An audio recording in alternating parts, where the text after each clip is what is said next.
Hey guys, welcome back to Stop the Shunning. My name is Bethany, in case you are tuning in for the first time. Today I am here with Jared. Jared is a former Jehovah's Witness who, despite being disillusioned by Watchtower, has not lost his faith. In fact, he has his own YouTube channel called Exiles and Pilgrims. I will leave a link in the bio below for anybody who's interested. Just for former Jehovah's Witnesses or anybody who wants to continue on their faith journey and explore that with him. So today he's going to tell us a little bit more about his life as a Jehovah's Witness and what eventually led him to wake up and realize that it wasn't the truth. So, anyways, thanks for coming on the channel today, Jared. Hey Bethany, yeah, it's great to be here. Great to be talking about this. Thank you so much for coming on. Yeah, I actually specifically wanted to have you on, Jared, or I should say, what stood out to me and why I asked you to come on was that when I saw your video, I think it was one of the first videos that you did. It might have been your first video. You mentioned that you still identify as Christian, even though you left the Jehovah's Witnesses. And what I appreciated specifically was that you were telling people, like, hey, just because you leave Jehovah's Witnesses, you don't have to completely abandon your faith. I think you mentioned something like, and this is me paraphrasing, please correct me if I'm wrong. You said something to the effect of, when Jehovah's Witnesses leave, sometimes there's a tendency to go to the opposite end of the spectrum. Maybe they become atheist or agnostic or something like that. And that's a different argument. People believe how they feel or what they believe. But you were saying if you are one of those people who still identifies as Christian, Jehovah's Witnesses are their own brand of religion, and don't let them spoil it for you, basically. Would that be like a fair assessment? Yeah, exactly. I think in my personal experience, growing up and then since I've left, I know a lot of people who have just become agnostic, and like you said, everyone has their reasons for landing where they land. But I have always felt, especially since I've kind of become more familiar with my own faith, I don't mean it offensively to witnesses, but I do find Jehovah's Witnesses, they're kind of like a poor man's Christianity. It's not the best representation, let's say, or at least I didn't find it. And it's an uphill battle when you leave because you've been told your whole life that every other Christian group is, part of Babylon the Great, the Whore of Babylon, or whatever. um, so yeah, it's tough to overcome. I appreciate you saying that because, yes, when you grow up as a Jehovah's Witness, and I'm just going to say this right now, I don't identify as Christian, and I wanted to have you on the channel because I think it's important to have conversations with people to understand where they're coming from, instead of just automatically, that's just my personal take, instead of automatically shutting down. It's okay for us to have disagreements or differences, even not even just disagreements, just differences, and, be able to have respectful discourse. So I appreciate you coming on the channel and expressing that. But yeah, they definitely, everybody else was wrong. They have the one true religion, and that can be absolutely devastating. I'm sure that can be absolutely devastating to people who wanted to believe that Jehovah and Jesus and the Watchtower ideology was correct. And then all of a sudden, man, their world is just blown away when they find out that it's not, quote, the truth. Um, Yeah. can you go ahead? I was just gonna say, yeah, and I think that's the tough thing is that the witness theology, it's clean. You don't have to worry. There's not a lot of nuance. Whereas, in the broader world of Christianity, there is a lot of nuance. There's a lot of difference of opinion on different things. So it is, yeah, it could be hard all of a sudden to try to sort that out. And it's a much easier thing to believe that everyone else is just wrong and this is the one truth and there's no nuance and, there's no chance we could be wrong on anything. And if it was true, that would be great. But unfortunately, I mean, at least in my conclusion, I didn't find it to be true. Right. Speaking of which, can you go a little bit more into your background as far as like childhood? Were you raised in the witnesses? Did you learn later? What's your background? Devout family? Yeah, so I'm I guess a third generation witness. So born and raised. My dad was an elder since as long as I can remember. My mom was a regular pioneer for about 20 years. So pretty devout family. We didn't really miss meetings as much as I may have tried when I was a kid to say, "Oh, I've got a scratchy throat" or something. But no, we made it to meetings. We got out in service regularly. Yeah, I was on the Diaconic Ministry School at 4, so I was given my first talk at 4. Um, they Wow. told me my understanding was that was gonna like a one-time thing. I didn't really know that was like gonna be continuing. So I didn't really know what I was setting myself up for, but I was like, yeah, sure, I'll do it once. Um, so yeah, and then from then on, I mean, auxiliary pioneered throughout my life, teenage years, and then regular pioneered for about a year in my 20s. Me and my brother were both homeschooled, so we led a fairly cloistered life. Like my parents were great, and they tried to get us engaged with lots of things, but pretty standard on that witness front of like we didn't have a lot of worldly interactions. And yeah, we just basically stuck to the congregation, and that was it. So pretty devout family, I would say. Right. Pretty boilerplate, standard, solid witness family. And Yeah, and probably part of that we didn't. I wouldn't say we were deeply theological. I mean, me and my brother. I don't know why exactly, but me and my brother both had this attitude of like my parents definitely encouraged us to ask questions, and within a witness framework, there's obviously some limits to that. But that was definitely always encouraged, and we weren't shut down when we would come with even theological questions. It still kind of led to, oh, maybe go look that up on jw.org. It wasn't, obviously go look that up elsewhere. But yeah, we were good. We did all the things we were supposed to do, but we didn't get too deep into the weeds in terms of our beliefs. So there was a lot of things I didn't really know. I remember like even in my teenage years talking to someone about 1914. And I just I didn't know much about that. Like it was something we'd never talked about. And this other witness was kind of telling me about it. It was almost as if I was learning more about it for the first time. Which I think a lot of it is just as you're growing up, how much attention are you paying when you're a kid? And then also just how much of that is really discussed at meetings. So yeah, probably a little bit surface level witness. like it's a lot to keep up with as a kid.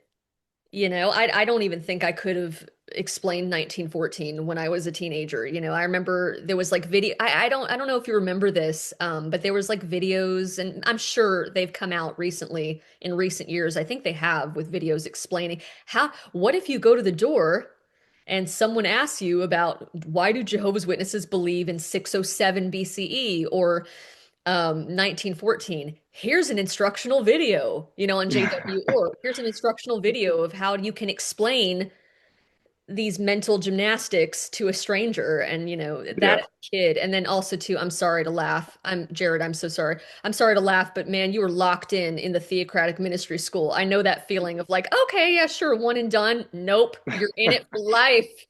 Yeah. You have to get Yeah, and it's funny, like that was such a it is what it is. It's more of a personal thing, but it was always I always get so anxious about all the talks and things I had to do. I was always dreading giving these talks. And it's funny, I don't, doing an interview like this or doing other things, recording videos on YouTube, like I don't know why it doesn't hit the same, but there was something about giving a talk that was just very anxiety inducing for me. Well, would you say it's fair that, maybe the anxiety was coming from the fact that we were being graded by a very specific curriculum? You know, That could be, yeah, that could be part of it. Yeah. could you explain a little bit more to somebody who might be watching that doesn't needs to know a little bit more, like what do we mean by theocratic ministry school, or what it was like to be a young man growing up in that? Like what did that look like for you? Sure, yeah. It's changed a little bit over the years, but when I started, so when I was 4, it was you had an introduction was what I had to do. So bit of an extemporaneous but scripted introduction you would give in front of the whole congregation. You would read some scriptural passages, and then you would have a conclusion to wrap it all up neatly in like four minutes or so.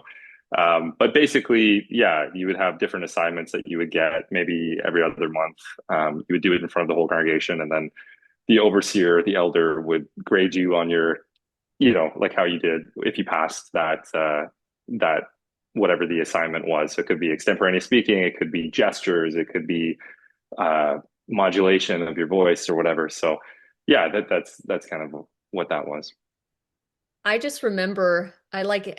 Thank you for explaining that, by the way. I appreciate you walking people through it because as a sister in the congregation, I remember as a kid growing up, there's two things going through my head. As a kid growing up, getting the assignment and just thinking, this is so unrealistic. How am I going to take this subject? And it was such maybe like a really heavy subject. And then they would require you to, like you said, you have to cover it in this amount of minutes, 4 or 5 minutes. And I have to, it's a demonstration of like speaking to a stranger who's not a Jehovah's Witness, a worldly person. And how do you convince them that our interpretation of scripture is correct? And then you would, and I remember even as a kid growing up going, this is so unrealistic. It's just tied with a bow at the end. And the person Yeah. always wanted a Bible study at the end. Oh, yes, I would love Yeah. I would Yeah. love Very to realistic. Yeah.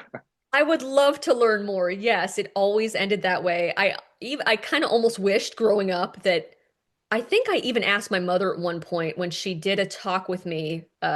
Sorry to derail, but I was just thinking like Right. I think I asked her one time like, can we just like have one talk where you say I'm not really interested? Is that okay, Mom? Like, can I ask the sister who I'm doing this part with, this assignment with, to say, like, I don't think this is right for me, but thank you for talking, that kind of thing. It was very Yeah. unrealistic. And at the same time, like you were saying, gestures, modulation, or, speaking skills, they also gave us speaking skills. I just find it funny that Jehovah's Witnesses have this training program, this theocratic ministry school, and it's, of course, like we've been talking about, their interpretation of scripture, their brand of religion. But they did have this, gave us this good foundation. But then when you utilize these tools and really get deep into it and start studying it, and then you realize it's not the truth, Mm. you're punished for using those tools. And it's like, but you trained me, to Yeah. you Yeah. trained And me to it's, study. yeah, it's funny in some ways too, as you say that about, if they had simulated it with more objections. And I think I remember later on, maybe they started to try to do that a little bit. But, getting into I never watched, I think it probably is most witnesses, you would never really watch a debate between people, right? Like debating was always kind of discouraged. But essentially, what the theocratic ministry school could have been was apologetics for witnesses. So take the things that are most criticized. Hey, people call us a cult. People call us this. Here's how we can rebut those things. That would be if I was designing it. But I think the problem is that the evidence and the information isn't on your side to rebut those points. So, you can't really do an apologetic in that sense. And you kind of have to just cut those conversations off, keep it very simple. Because as we know, when you go door to door, if you encounter something like that, you're kind of taught to just walk away. That person's not worth dialoguing with, right? So, Their yeah, heart. Sorry. it's not very realistic to the real world. Exactly. Exactly. Simulation. That's the word you use. That's what I was thinking of. Thank you. Um, but yeah, I remember they would say, "Oh, well, that person's heart is just not receptive to our message." Hmm. It's very dismissive justification.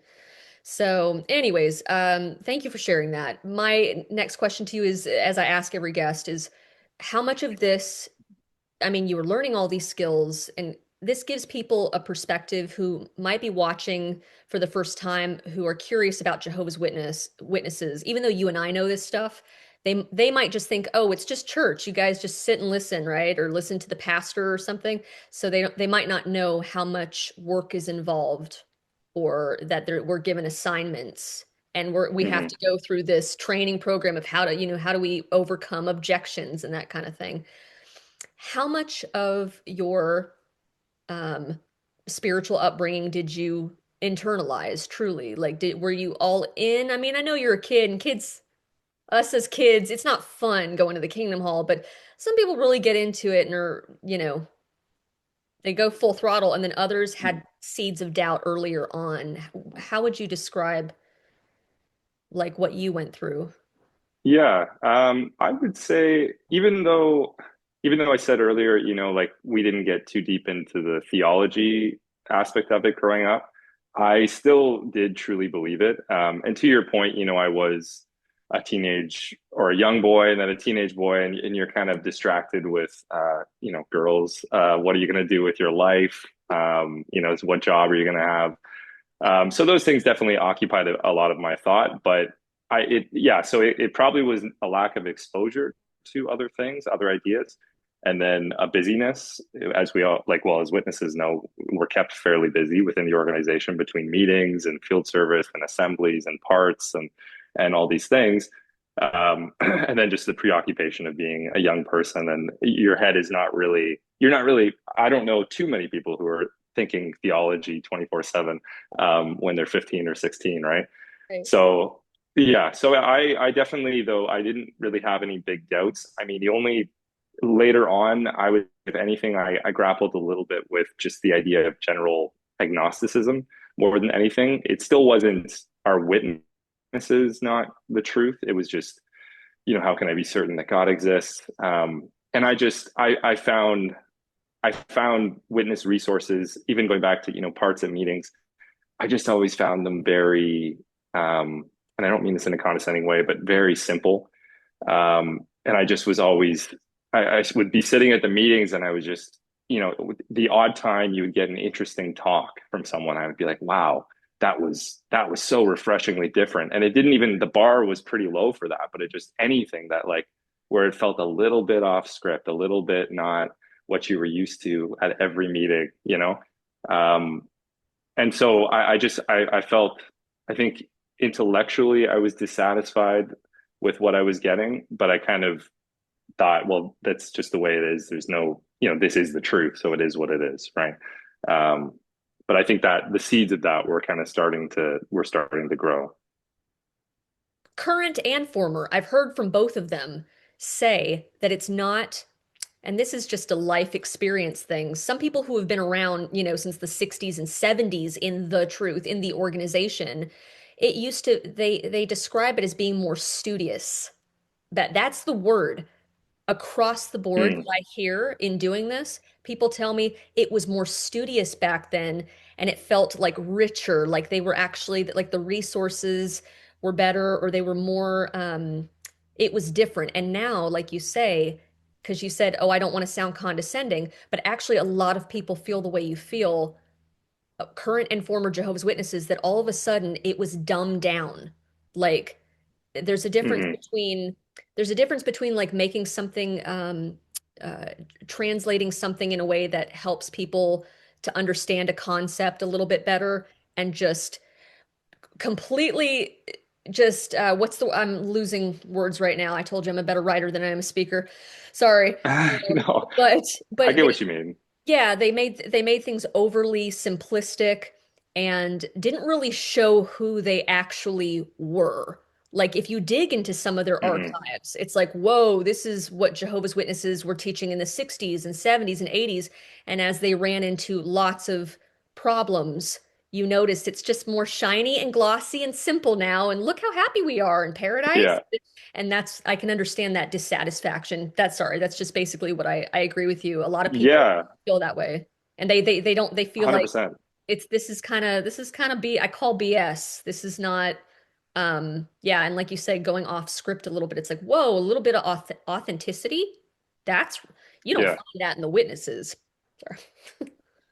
So, No, no, it's true. And it's funny, like I remember when they came out literally with so they would have the Kingdom Ministry or the Watchtower study article, and then they would have a simplified version. So they have the regular one and then a simplified version of it. And I remember thinking at the time, like, do we really need this to be more simple than it is already? Like this feels like we've already got that version. It's kind of everything, right? But to your point, if you go back and look at, Charles Taze Russell's writings, so the founder of Witnesses, or if you go back to the early 1900s, they were very theologically ambitious. They certainly got themselves into a lot of trouble, which is probably why they tried to, then just stick with some simple points later on.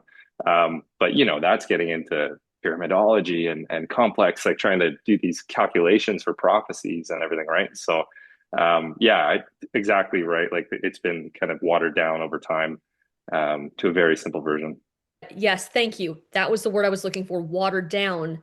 And I think that's partly because, or in large part, due to the fact that their prophecies have failed, and so many Hmm. things that they taught are just wrong.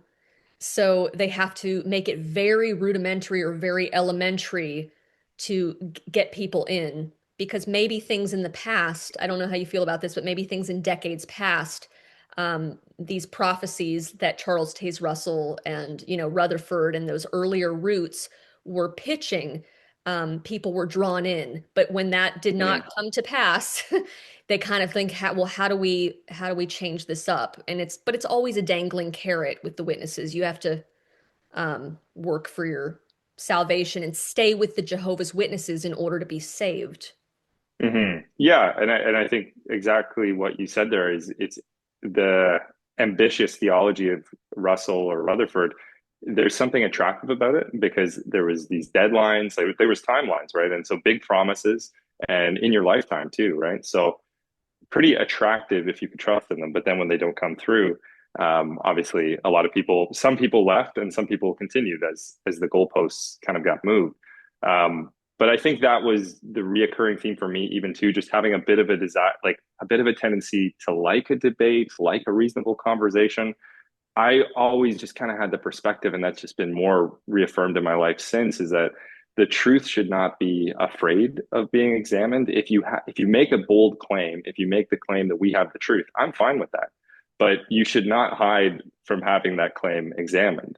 And I think that's only fair. So if you are running away from conversations, if you are kind of sweeping things under the rug and keeping it very simple, I think that says something about your claim. Bingo. Precisely. So what would you say was the tipping point for you? At what point were you like in your mid to late 20s? I'm sorry. I'm probably putting you on the spot. I don't know how old you are, but and Oh not no, yeah. so I didn't know what when it was that the House of Cards really started to come down. Can you walk us through basically like your waking up process? Yeah. So there was little things all along that kind of just uh, pricked at my mind a little bit. Just and this is just for some background. Like growing up, I don't know why, but there was always a little bit of in me like I don't want to just conform for conformity's sake. I need a good reason for something. So even something as silly, and I recognize it's not a big deal, but something as silly as having facial hair growing up, right? That was only changed just recently that men could have facial hair as a witness. But as a young guy, you develop the capability to grow facial hair, and for whatever reason, you just want to let that happen. And so I would go to a meeting with a little bit of a shadow, and every time, you get pulled aside and you get talked to, and he said, "Hey, you really gotta come clean shaven, or we can't use you for different privileges." Or for whatever reason, I just thought, why do I have to wear full suit? Why can't I look, groomed well? Why can't I wear a cardigan and a tie? Why can't I like little, very tiny things? Anyone outside of the witness world would think like, seriously, these are so small. But every time it was met with the same thing. You gotta, no, you have to wear a suit jacket. Like, can't you just bring a suit jacket so you can help out? We want to use you, but you gotta do this. And so there was like these little things that were just always there. They would never be reasons I would leave. They're too minor, but they were just little things of like, there's not even reasoning for this, right? Well, I'm sorry to interrupt you, but I almost feel like it's just arbitrary rules. Yeah. It's like, what's the justification for this? Didn't Jesus have a beard? And if, God, created us and he created me with the ability to have facial hair, why is it so wrong to have it? I mean, I don't have facial hair, but I mean, I understand that feeling of, as a woman or whatever, just having my own thoughts of certain things like why do I have to wear a skirt or a dress? Why can't I, Mm-hmm. some nice slacks, which now, in case people don't know this, sisters or Jehovah's Witness women can now wear pants suddenly. But it's like, Mm-hmm. people spent decades of their life. It's not actually little things. I know what you're saying, but like really, he who is faithful in what is it? Yeah, faithful in Little. least is faithful in most. Yeah, or much. Yeah. Maybe I'm interpreting that in a blasphemous way. I don't know. But really, those little things those are still valid questions of like, well, why do I have to have the jacket or I'm not spiritual enough to give this part, that kind of thing. I think that's a good point. And there, yeah, and the other thing was, anytime I would talk with anyone about that, you would just see how angry people would get, that you were questioning something even so small. And and I remember I had so many conversations with people just about even something as superficial as that. And I remember someone saying to me, well, I'll grow a beard when I see the governing body with a beard on one of the broadcasts. And I was like, yeah, but that the reasoning wouldn't have changed. What would have changed is just you just saw someone else doing it, and so now you feel like it's okay. But if it's okay, then like it has to be okay, or it's not okay, right? So yeah, these were like, I say smaller things, and just they weren't deep theological issues that were nagging at me. But there was just little things about mindset and just conformity without good reasoning, that were kind of, I guess, the foundation for some of the later questions that came up. But yeah, the big, I guess, turning point was, my brother, right, I guess just before COVID, so just before 2020, was kind of starting to do some deeper study. I think, he had some stuff in his life that prompted him to dig deeper into his faith and just determine, like, is this really what I believe? And he kind of would say things to me and my wife, from time to time. And it's funny now looking back, because the alarm bells, I remember, would go off for both of us. Like, what's he doing? Why is he looking into all this stuff? This is really concerning. And then there was one day, after this had gone on for a while, that we were talking about it, and me and him, and he just mentioned something about, well, listen, like, I don't want to open this door for you if you don't want it open, but if you want to look into something, like, just look into when Jerusalem was destroyed. And I was like, that's such a weird thing, and probably would sound very strange to most people, but um, I had to kind of pull at that thread a little bit. So I started researching it, and I won't go too deep into that for any non-witnesses and and witnesses who are, or ex-witnesses who are just familiar with this. But that's a pretty pivotal belief for Jehovah's Witnesses. It ties into 1914, when Jerusalem was destroyed, because there's certain prophecies based on the year Jerusalem was destroyed that tie all the way to 1914. The problem is that the year that the organization says that Jerusalem was destroyed is not the year it was destroyed, according to any archaeological evidence we have, any scholars who have reported on this. So it just goes against everything we know. And without that, you lose a pretty big piece of the organization's claim for authority.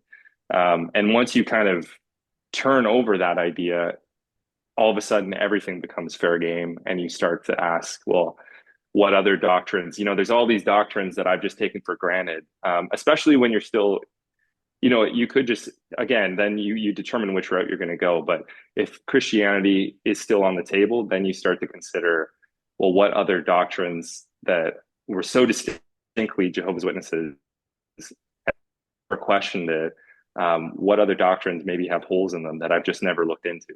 And so then that kind of sparked a whole process for me, like hours a day. Fortunately, so yeah, when COVID happened, I had a little bit more time, a little bit more flexibility. We weren't going to meetings in person. So I had a lot more time to study these things. And I just started going deeper than I'd ever gone, certainly in my life. I met with elders, I met with circuit overseers to talk about things, which honestly, some of those conversations reaffirmed the whole process, especially one with a circuit overseer, which I can get into if you want me to. But I was yeah, that was kind of the start of it. again, it's not just, it may sound like trivial things to people on the outside, but as a witness, they are like a Rubik's Cube. I mean, every little piece just has to, or a puzzle, or whatever analogy or illustration you want to use, is that with witness theology, I mean, they have an answer for everything. Everything Mhm.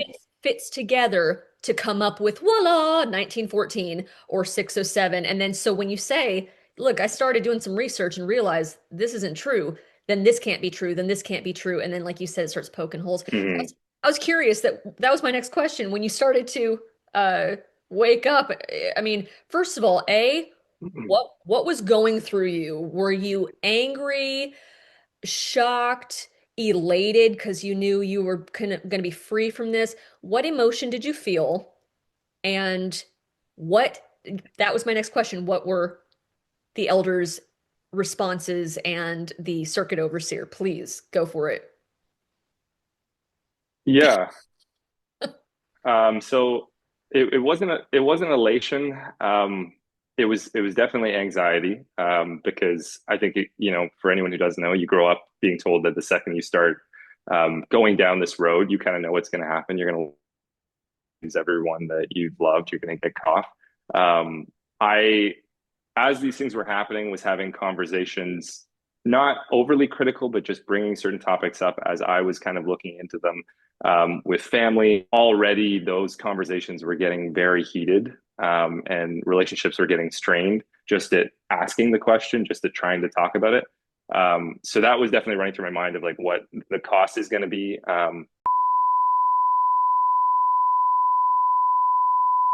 Hey guys, welcome back. Sorry, little technical difficulties for a second. Um, so you're saying that you were waking up and but you wanted to, your first of all, your brain's exploding. You have all these questions, but you're wanting to go about it the right way, I think I heard you say, and talk to like the elders and the circuit overseer. And so like how did that go? Yeah, I mean, everyone. I didn't want people to essentially say like you just looked at apostate information as tends to be what witnesses say, and you didn't give the other side, you didn't give the witnesses a chance to like you know defend against those arguments, right? So I thought who better to start with than a circuit overseer. We had a circuit overseer visit coming up, so I reached out to my elders and said, hey, could I have a meeting with him? Just have some things I want to talk to him about. And to be fair, I probably could have given some. I probably could have given him some preliminary information so he knew what he was going into. But he came by, and like I said, I had studied so much on some of these topics, but the big one at that time was still 1914 and Jerusalem and all that. So I had papers and papers together, and we sat down at the table, and I said, "Hey, like, here's what I've got. We look this over?" I kind of presented the argument for why I just didn't think it added up, and then we went through that for about an hour. And then at the end of that, he kind of just said, well, like, you never know. It could change. 1914 could change. And I was like, that I don't think that's possible. Like how could it change? Like that's when the organization says Satan was thrown down to the earth, Jesus' kingdom was established in heaven.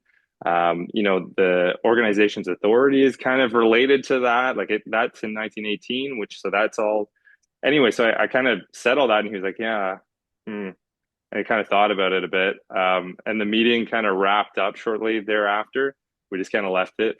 And he texted me the next day and he said, I went and reread those articles on jw.org. There's like two that everyone kind of goes to. He said, I think it all checks out. I think everything's fine after all. So there was kind of during our conversation, there was enough that I had shown him to make him maybe think for a second, like, oh, maybe there's some issues here. But then I think once he realized the ramifications of it, and then he got just, okay, there is an answer. The organization has an answer. It's not whether or not it's a good one, that's another question. But there's an answer. So that was kind of enough for him maybe to just settle that in his mind. But yeah, so that was one meeting that was kind of a bit of an eye opener for me. I had meetings with elders, similar things, where we would talk about the generations teachings. And I had elders say to me, well, it's changed, once or twice already in my lifetime. I wouldn't be surprised if it changed again, but it's just not a core teaching. It's not core to my faith.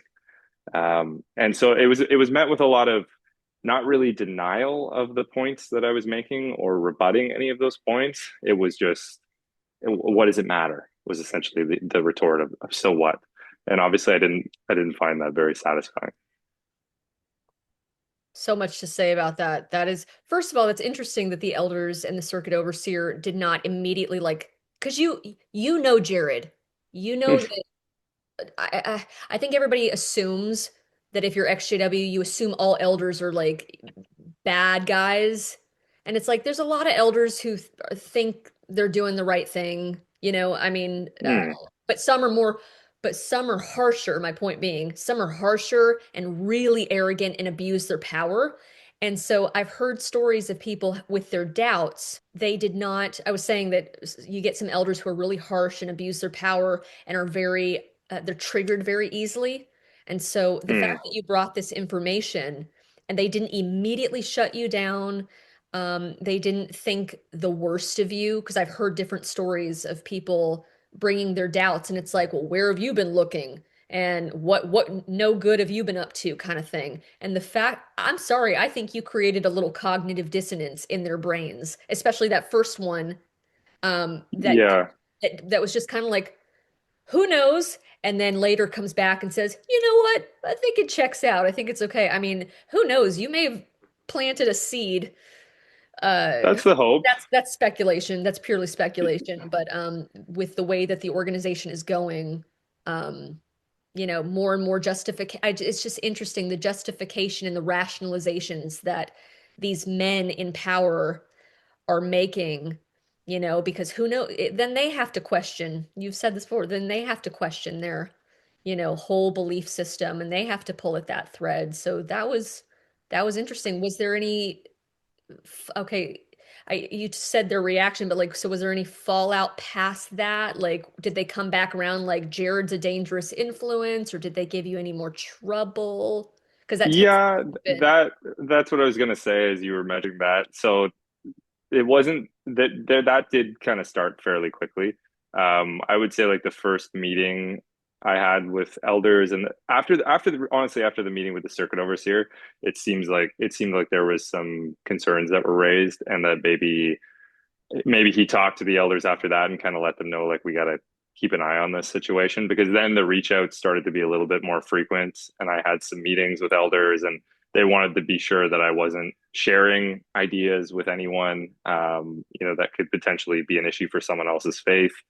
And the word apostate was starting to get thrown around of, where are you getting these ideas?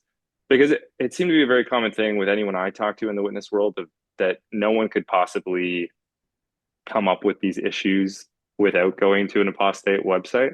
So that's kind of like the quick go-to answer is like, well, you must be going to apostate, getting it from there, right? Easy. And again, these are all just kind of things that can be thrown out to save people from having to deal with the actual arguments that are being made. Because if they can say, well, it's coming from an apostate source, then they don't have to deal with it because the organization has said, you're not to be looking at that, you're not to be talking with apostates or anything, right? So there are these kind of little tricks to be able to get out of going deep into the conversation. And you have to keep reassuring people like, no, I'm just using the Bible, or I'm just looking at historical archaeological evidence, right? Like we use that in the publications. There can't be a problem with that. So You are yeah, that literally, you are literally, sorry, you are literally debunking yourself. You are literally contradicting yourself. I can show you through your own literature and your own teachings. And like, that's what they don't understand. It's just easier for them to say, like you were saying, it's just easy. It's a scapegoat to just say, oh, just exactly. apostate material. It's like, no, I'm using your own literature and what you guys taught, and you guys have contradicted yourselves. Yeah. So Well, that's the funny thing is that I don't, yeah, the issue that people in the organization have the second you try to go to older publications, older material, that in itself sets alarms ringing in people's heads. And it's like, but wait a second, we published this. This is our material. Like this is coming from the organization. And okay, things can change, but there shouldn't be a problem with going back and looking at like, well, we taught this, we taught that. But I think again that just speaks to a core issue with Jehovah's Witness theology is the second, they don't really want you to look too deep into the history of the organization because that's going to raise more questions, that's going to raise more issues than it's going to help with anything. It's a lot easier to just be focused on, well, what happened at the annual meeting, or what just happened at the Sunday meeting, and just living very much in the now and not looking backwards at nothing to see here. In fact, exactly. that's so true. It's always like, well, and that lends itself to new light. when Jehovah's Witnesses change their core beliefs or policies, or they make, I should say, they make adjustments or tweaks to certain things. They'll say, "Oh, new light," and it's like, blah, blah, blah, but truth is truth. And so much so that you're saying, like, looking back at old literature, Jared, I mean, recently, probably the past 10 years, past 10 to 15 years, they have been burning, brothers have received directives to burn their own literature. Mm. Yeah, Literally, I've heard that. Yeah. yeah. I mean, in certain parts of the world, certain congregations, there were directives of like, hey, take this out back. We're not, like take out the whatever book, name a book from Jehovah's Witness from when you grew up. It's obsolete. And Hmm. and it's also like it doesn't go with what we're saying now, so you gotta get Well, rid of it. I So remember even when they literally burning books. yeah. Well, and Crazy. they used to say that with things like the Revelation book. The Yes, Revelation book study book was there was a lot of prophecies and a lot of that's what I thought deeper of. meanings to things. Yeah, and but I believe because the publication was still in print at one point, though, they said like while you would be going through the book study, they'd be like, just cross out this line or cross out this or make a note here because that's changed since then. If you have the older version of the publication, and again, I don't necessarily have a problem with gradual change or progression in understanding of things. But I think the issue becomes when you're talking about major doctrine. I did a video on this recently, but the organization used to teach that worship of Jesus was not optional, but it was actually required, and that you could pray to Jesus. And now they teach that it's idolatry. That's a pretty big deal. That's not a slight change. That means you were leading people into idolatry for decades by your own teaching now, right? And so that's problematic. And so things like that, I think, are fair to evaluate. If it was just things like dress code, grooming, progression on beards, you could swallow that. That's just that's not a big deal at the end of the day. But it is a warning sign of some of the other issues with theology that's changed over the years.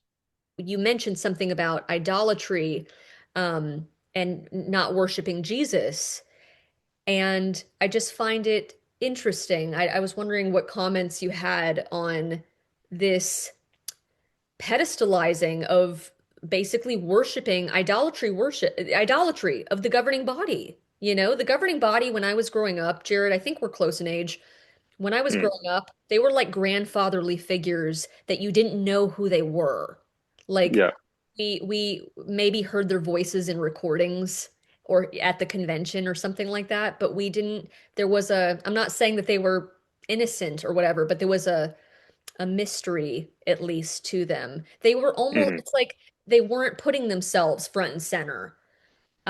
Even though they were supposed to have the highest position available, as in Jehovah's Witness theology, they believe they're going to basically be the administration or cabinet, the Yeah. 144,000, with Jesus ruling in heaven over the earth, over a paradise earth.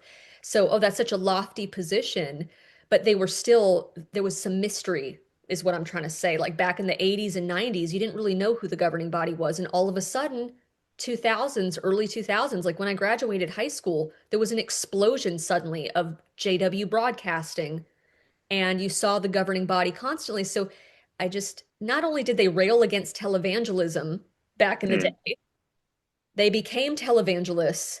And then to make any kind of statement against how people should worship, whether it's worshiping Jehovah or Jesus, it's almost like not even about Jehovah or Jesus anymore. It's just, mm. it's like the governing body. I don't know. How do you feel about that? I feel like it's a form Yeah. of idolatry in And itself. I get your point, and it's exactly, I just saw an old publication, a quote from an old publication. I think it was in the 60s or 70s, and it literally said that your attitude towards the faithful and discreet slave will determine whether you are basically going for everlasting life or everlasting cutting off. So that's a pretty big statement. And it was at that point, they were more behind the curtain. They weren't as visible as they are now. And I think that honestly has cut against the organization for a lot of people because I think when it was more of a mystery, I think you can you can let your imagination fill in this idea of, wow, these are these really well studied, intelligent, amazing speaker. Like you can fill in anything you want, right?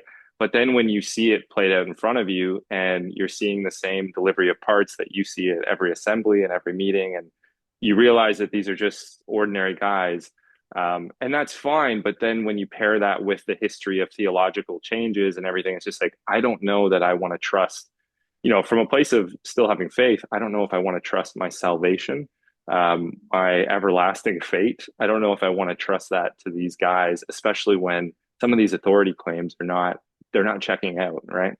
Right. Exactly. Like neither, and they put in their literature in recent years that the governing body is neither inspired nor infallible. Right, So it's like, well, then why do I have to kind of, I'm sorry, Jared, kind of tying back to all of this from the beginning, why do I have to wait on you to get your permission to grow my own facial hair? Why do I right. have to wait on you? How does it is it that you determine my salvation? Like you said, it's cool if it's just like an everyday guy, you're one of us. There's nothing necessarily wrong with that. It shows your shared humanity, but if I Hmm. am basing my salvation on like you're the channel, you're my ticket to paradise, there's something, I mean, how is that any different than idolatry for having Yeah, a cross around your neck and or the Pope or whatever, like literally the all the logic things that the doesn't check out. organization criticizes. Yeah, Yeah, it doesn't and check out. I think that's the thing. The larger your claims get, um, ideally, the larger the amount of evidence you have to support those claims. But you also can't be surprised. You can't take issue when people criticize those claims, when people ask questions about those claims and want to verify them, right?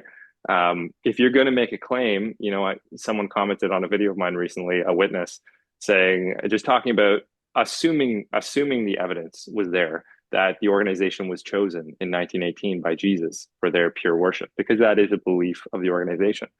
And the problem with that is, again, you're just making an assumption. You're assuming your conclusion without actually making your case. And so it's fair if you're going to make that kind of a claim, which is huge. It's fair for people to ask, well, what kind of evidence do you have for that? Because if I'm going to organize my whole life in line with this, then there should be something that I can dig into and really be satisfied with that. You're doing your due diligence. You Exactly. you would do this with a house, a car. I mean, that made it maybe sounds different, weird, but any major life decision, it's like when we talk about baptism or when I've talked about baptism before, it's like baptizing minors, they're not allowed to drink. I say this, people have heard me say this a million times, and I'll say it again. You're not allowed to drink, vote, drive, or get married, Mm, and yet you're yeah. gonna like dedicate yourself to this ideology or this corporation for the rest of your life, and I'm not allowed to ask questions. It's one thing if I get baptized and then I leave and then there's no shunning or no consequences. I'm not, Exactly. and then it's like I change my faith or it evolves a little bit and then I can still maintain family ties. But really, you were going to hold me to this? That is just that's pure bondage. And That's that was a tough point when it. I would talk to family as this process was kind of unfolding. And obviously disfellowshipping came up a lot because the writing was kind of on the wall at this point, and I think everyone kind of knew where it was going. And so we were talking a lot about disfellowshipping and what could happen and what would be the fallout of my decisions. And I got baptized at 13. I certainly wasn't, and ultimately I'm not going to place that blame on it. Like, I'll take accountability. I did make that decision. My parents didn't pressure me into making it. But at that time I was purely making that decision because I felt a close relationship with God and I wanted to live that out. And I knew getting baptized, was a good thing to do. And so I wanted to do that. I certainly wasn't aware of the organizational aspect of, like, well, if you ever become convinced that these specific ideas are incorrect, you will be disfellowshipped and you will lose all your friends and family. Um, and so it was a tough one because everyone always said, like, well, you made that decision to get baptized. And it's like, yeah, I did, but I was 13 and I don't think you're just not aware as much of the fine print of that decision at that time. I have no doubt, Jared, that you had good intentions. I do not question your intentions or your faith, but you cannot consent as a minor. You cannot. Mm, You like you say, you don't know the fine print. So I would never, um, a child believes something, has faith, and if they have Christian faith, they believe in God or whatever, I would not take that away from a child, but it's the organizational aspect and the coercion of it's like, whoa, whoa, whoa, whoa, hold up. I'm a minor. You're now going to hold me to a decision that I made, even if I really believed it at the time. Now I'm an adult. I have a fully developed brain, and you Hmm. guys did not fulfill your end of the bargain. Like you, like you guys have lied to me and have made so many changes and adjustments. I have the right, it's a basic human right for me to change my beliefs, and you're going to hold Hmm. me. It's like it's that bait and switch. You're going to hold me to something, a decision that I made. You cannot consent to something like that as a minor in some sort of contract, like actual corporate contract. That's what I'm saying. I'm not saying that Yeah, your faith was not authentic. It was absolutely authentic, but to do that to you and then threaten your family, it's the mandated shunning and the threats that are not exactly. I okay. think without that, if I looked at the picture now and you took shunning out of the equation, if I got baptized as a witness at 13 and came to different Christian or non-Christian ideas at 20, 25, whatever, then I either believe that baptism didn't mean anything or maybe it did, but I've changed my mind since then. There wouldn't be the same kind of consequence that there is with the shunning associated with it. So I think that's the problem. And as you probably, I'm sure, well aware, like that, the progression even on that belief, from the early 1900s when I was just looking at this for a video I'm working on as well, like from the early 1900s when they commented that, if someone decides that the organization, the Watchtower organization, is not the Lord's channel, basically we can still call them a brother because who are we to say, like, if they choose with their own conscience to believe something else. And they used to criticize practices like excommunication, and say there was no scriptural foundation for that practice. Now they've turned around and they use all the same scriptures that they said, no, no, no, that doesn't mean excommunication. That doesn't work for that. Now they use those same scriptures to justify disfellowshipping. So that has really progressed over the years too. And we'll see how it plays out in the years to come. Maybe there'll be more changes on that with some of the legal cases happening around the world. But right now, it's a pretty awful thing that can happen to families and friends. So, as far as fallout goes, like what was the ultimate fallout? Were you ever disfellowshipped officially? Yeah, so the actual disfellowshipping happened. It's funny how time just blends together. It's like, yeah, it was this year. It was just recent. So that this whole process was kind of a 5 to 6 year process of kind of coming out of it, just studying everything really deeply, and only this year did that formally happen, where I got a phone call that it became public knowledge that I was part of another Christian community and was practicing that. And so that obviously was an issue, from being a witness. And again, even with that, I had a bit of a call with the elder who I knew. This was someone I knew growing up. We had been fairly close. And I just talked to him candidly on that call about disfellowshipping and just some of the issues with it. And he said, well, it's like if someone was committing adultery, we have to get that out. And I said, okay, like, oh, I think we can both agree adultery is not a good thing. But do you think that's the same as someone just coming to different conclusions about theological beliefs? Like one we can agree is objectively not a good thing. And the other is, what if I just am convinced that the reasoning you've used for your ideas, I'm not convinced by it, and I've come to different ideas. So again, it kind of everyone who's this fellowship kind of gets lumped in the same boat. It doesn't matter if you just don't agree with it or whatever. But uh, yeah, it's an I, unfortunate call out. I'm sorry.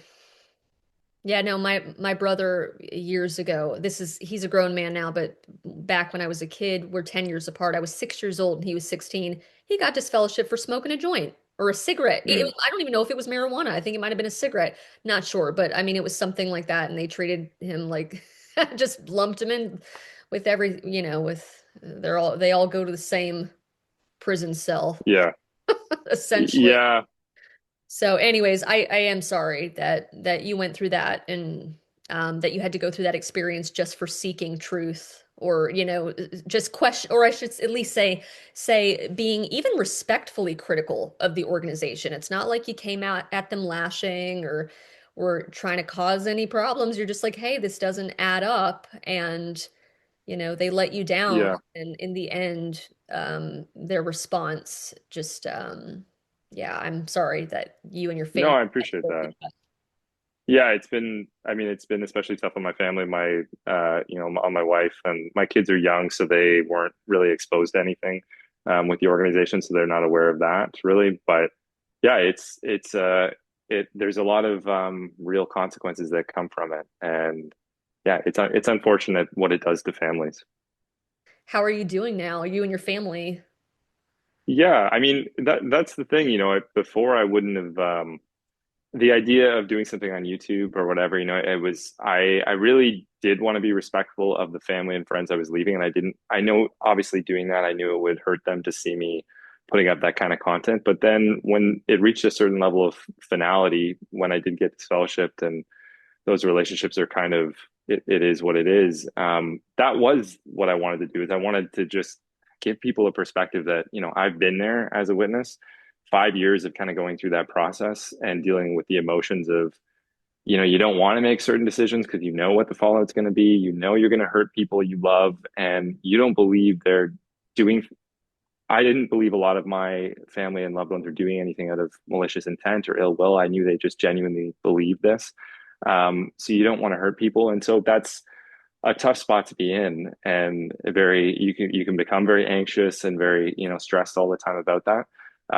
But at the same time, you can live in a system where you feel like, and I think I said this to you offline, where you feel like you have a proverbial gun to the head, where it's like you either fall in line and kind of do what we want you to do what we think is right, or else, you lose all of this. And I don't think that's a position that I couldn't live in, certainly not for the long term. And so, yeah, on the other side of that, it's a tough process to go through. But then on the other side, I will say probably one of the most refreshing things is just being able to think freely about things, think critically about things. If there's any topic, religious or not, I can go pick up a book on that topic. I can go communicate freely with someone else. These are things you take for granted now, being on the other side of it, but on the inside of the organization, you just don't have you're not doing those things. To go listen to a debate, that's one of my favorite things to do. Is I just love hearing a good debate, both sides just communicate and make their arguments. And so it's been very refreshing to just be able to fully engage in that. So the things that bring me joy, I mean, I do still have my faith. I do feel like my faith is stronger than it's ever been because I feel like it's rooted in something real. That was one of the biggest things for me coming out of the organization was, I was just my wife was just pregnant at the time that this all started, so I knew kids were on the horizon. Um, and I didn't want to be in a position where my kids came to me with questions and I felt like I couldn't give them good answers, or I felt like I had to shut down their questions. So I wanted a, a faith, a belief system that to me felt like, you know what, I welcome questions. If they come to me with questions, we'll sit down, we'll go over it, and it'll be what it'll be at the end of the day. But I'm not scared of the questions. Um, and so, yeah, so my family, my faith, those are the things that bring me joy. Fortunately, I have my wife, I have my kids, and I do have some of my immediate family. I've lost cousins and aunts and uncles and grandparents and things like that, but there's a few people that are still kind of there. So yeah, so that's been a blessing. I'm really happy for you. I'm sorry for everything that's led up to it, but I'm glad that that your family's safe and happy and you guys are doing well. And I just think it's a beautiful thing that you are able to give your children something that you weren't given, and that's the freedom to ask questions without consequences. Hmm. Because you can ask, I don't know if that makes sense or if I worded that right, but like, in the Jehovah's Witnesses, they love it when you ask questions. You just have to accept the answers. Hmm. And so, you're giving your children room to breathe and not be afraid. So I think that's a wonderful gift. I think that's it. I think that fueled a lot of my decisions. Is as hard as this is going to be, I want to, you're thinking about your kids and what kind of life. And that was what me and my wife often talked about is like, listen, we could try to put this decision off. We could try to kick this down the road, but then we're putting this burden on them because they might be in the exact situation that we're in where they ask these questions and they're not satisfied with the answers. And then they're going to have to deal with the consequences. So I'd rather deal with the consequences now up front and then they don't have to deal with any of that. So it's like I say, it's a challenging process to go through. But my message to anyone is that everyone's journey is their own, and every situation looks different. But there's something positive on the other side, and it might even just be the freedom to think about things for the first time critically and for yourself. Mad respect to you and your wife for saving your kids and yeah, just respect overall. Awesome, Jared. Thank you so much for coming on the channel today and sharing your story. Um, Again, I wish you and your family all the best as you rebuild your life post Watchtower. It sounds like you are on your way and doing well. So I'm really happy for you. And I know other people watching this and listening will be really happy for you too. Um, I will leave a link again to anyone listening. I will leave a link to Jared's YouTube in the bio, Exiles and Pilgrims. So you go check that out. If you enjoyed this interview, please like and subscribe, share with anybody that you think could benefit from it. And I will see you next time. Thank you again so much, Jared, for coming on Stop the Shunning. Thanks, Bethany. Talk soon. Bye.